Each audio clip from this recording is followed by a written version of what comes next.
Et puis depuis septembre 2021, la commune de Forêt est sur un gros dossier, celui du réaménagement de l'abbaye de Forêt et la création d'un pôle culturel. Le permis a été obtenu, mais des recours sont toujours possibles.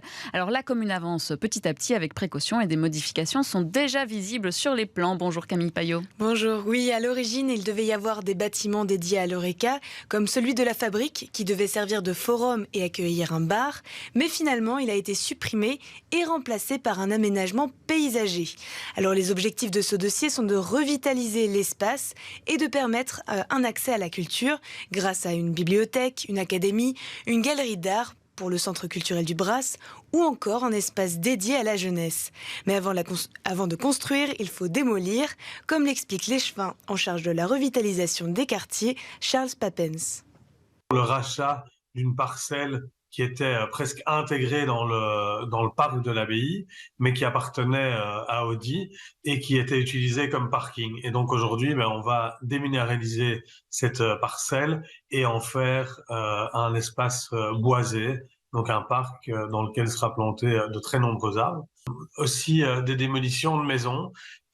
Ces maisons, d'une part, il y a une maison sur la place Saint-Denis. Tout Forestois qui est attentif, ou toute personne qui est attentive, verra que cette maison est construite partiellement sur l'entrée de l'abbaye et donc cache très fort l'abbaye. Et un des buts, évidemment, est de rendre à la fois ce patrimoine visible et à la fois l'abbaye et tout ce qui s'y passe plus visible. Et donc, il y a une maison qui sera détruite pour redonner à cette entrée de l'abbaye son lustre d'antan. Et d'autre part, il y a 2 maisons qui seront détruites, chaussée de Bruxelles. C'est des maisons qui ont été rachetées pour le projet afin d'y construire la future bibliothèque. Et donc, ces maisons vont être en démolition à partir de cette semaine. Alors des maisons en démolition qui devaient être achetées vides par la commune, et c'était bien le cas pour l'une des 2 habitations. Pour la seconde, 3 ménages étaient encore présents lors de l'achat.